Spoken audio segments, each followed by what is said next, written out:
90 రోజుల కోర్సు పూర్తి చేస్తే చాలు 100% ప్లేస్మెంట్ సపోర్ట్ తో సాఫ్ట్వేర్ జాబ్ మీ సొంతం. వెంటనే కోడ్ జ్ఞాన్ డెస్టినేషన్ ని సంప్రదించండి. నమస్తే, వెల్కమ్ టు సుమన్ టీవీ. నేను మీ యాంకర్ సరి.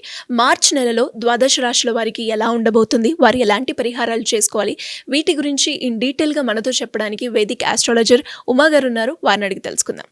నమస్కారం గురుగారు. నమస్తే అమ్మా. ద్వాదశ రాశుల వారికి మార్చ్ నెలలో గ్రహ సంచారం ఎలా ఉండబోతుంది? అందరికీ నమస్కారం అండి. ఈ మార్చి నెల అంటే ఈ మాసంలో చాలా మార్పులు జరగబోతున్నాయి. ఎందుకు అంటే ఈ నెల ఆఖరిలో, ఈ మాసం చివరిలో శని యొక్క ట్రాన్సిట్ జరగడం వల్ల కొంతమందికి ఏలినాటి శని లేదా శని దోషములు పోతున్నాయి, కొంతమందికి శని దోషాలు పట్టబోతున్నాయి ఈ మాసం చివరిలో. అదేవిధంగా ఇదే మాసం చివరిలో 28, 29, 30వ తారీఖుల్లో షష్టగ్రహ కూటమైనటువంటిది ఏర్పడబోతోంది. దానివల్ల ద్వాదశ రాశులకి 12 రాశుల మీద కూడా ఈ యొక్క ప్రభావం అనేది తీవ్రంగా పడబోతోంది. ఐదర్ పాజిటివ్ అయినా నెగిటివ్ అయినా ఖచ్చితంగా పడుతుంది. దాని గురించి డిస్కస్ చేసుకోవాలి అండ్ దాని గురించి తగిన జాగ్రత్తలు కూడా చెప్పాలి. అదేవిధంగా ఈ మాసంలో రవి యొక్క ట్రాన్సిట్ కూడా మార్చి 15వ తారీఖు తర్వాత జరగబోతోంది.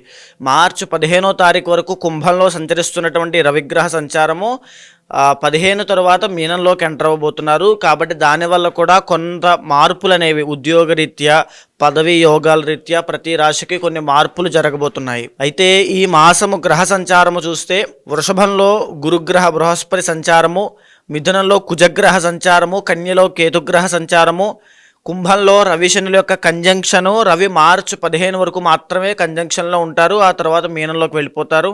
మీనంలో చంద్ర, శుక్ర, రాహు, బుధుల యొక్క సంచారం నడుస్తోంది. మార్చ్ నెలలో మీనరాశి వారికి విద్యాపరంగా, ఆరోగ్యపరంగా, వ్యాపారపరంగా ఎలా ఉండబోతుంది, వారు ఎలాంటి పరిహారాలు చేసుకోవాలి గురుగారు? మీనరాశి వాళ్ళకి ఈ మార్చి మాసంలో కేవలం 1 లేదా 2 గ్రహాలు మాత్రమే యోగిస్తున్నాయి. శుక్రచంద్రుడు మాత్రమే బలం ఉండడం చేత ప్రతి విషయంలోనూ వీళ్ళు చాలా జాగ్రత్తగా ఉండాలి అని చెప్పచ్చు.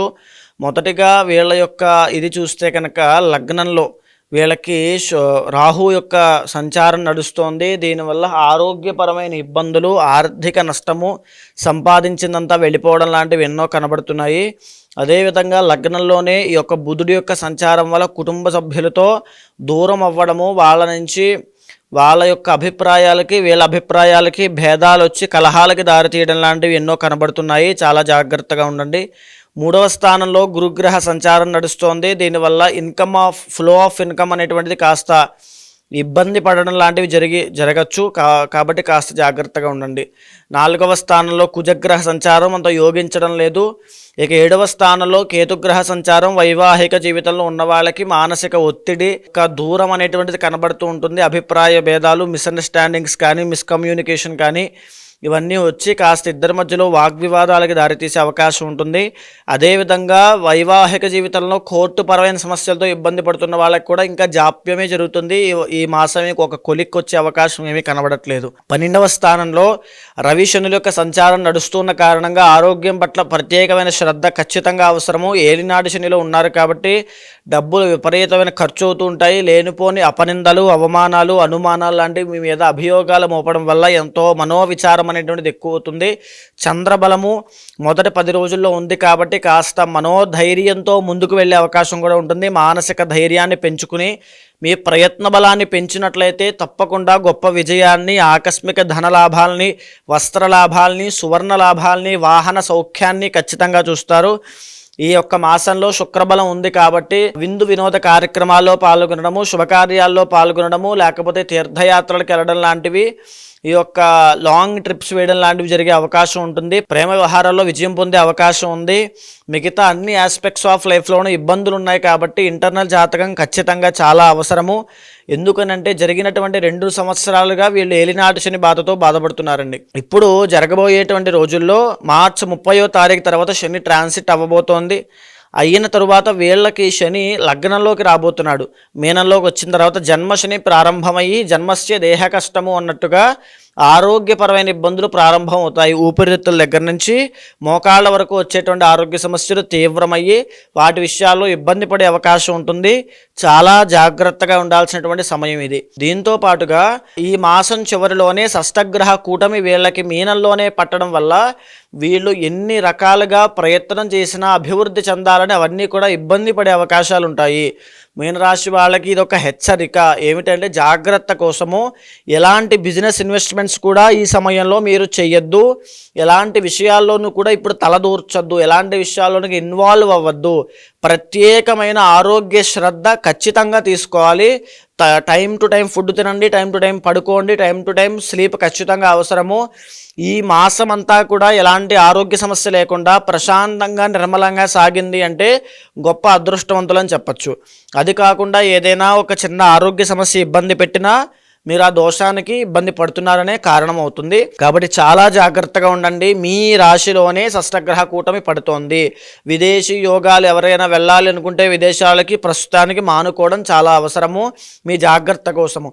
తరువాత ఎవరైనా సరే విదేశాల్లో ఉంటూ మాకు ఉద్యోగం లేదండి, వ్యాపారం విషయంలో మాకు దెబ్బతిన్నాం అనుకుంటే కనుక ఇప్పుడు కూడా కాస్త సైలెంట్గా ప్రశాంతంగా ఉండండి. సేఫ్ సైడ్ చూసుకోండి. ఇంటర్నల్ జాతకం తప్పకుండా చూసుకోండి. జాతకంలో యోగాలు ఉంటే ఓవర్కమ్ అవుతారు, లేకపోతే అక్కడ ఆగిపోయే అవకాశాలు ఉంటాయి. చాలా కేర్ఫుల్గా ఉండాలి.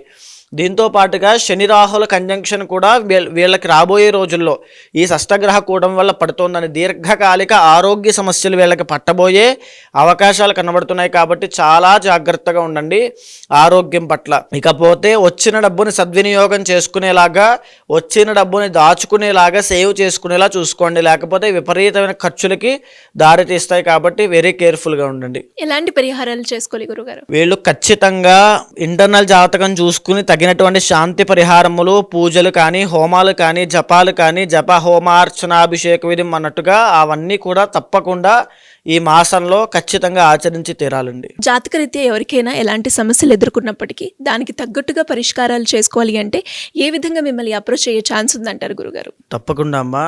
ఏదైతే మనం మాస ఫలితములు, వార ఫలితములు, తర్వాత సంవత్సర ఫలితములను మాట్లాడుకుంటున్నామో అది గోచార ఫలితంగా మన మీద 30 నుంచి 45% మాత్రమే ప్రభావితం చూపిస్తుంది. మిగతా పర్సెంట్ అంతా కూడా ఇంటర్నల్ జాతకం మీద ఆధారపడి ఉంటుంది. కాబట్టి కంగారు పడాల్సిన పని లేదు. కొన్ని రాశుల వారికి యోగాలు బాగాలేని డిసప్పాయింట్ అవ్వాల్సిన పని లేదు. కొన్ని రాశుల వాళ్ళకి రాజయోగం ఉంది కదా అని చెప్పి ఏ పని చేయకుండా ఖాళీగా కూర్చోవాల్సిన అవసరమూ లేదు. ఇంటర్నల్ జాతకం మీద వాళ్ళ యొక్క నిత్య యోగాలు, ఆ యొక్క దోషాల మీద కూడా ఆధారపడి ఉంటుంది.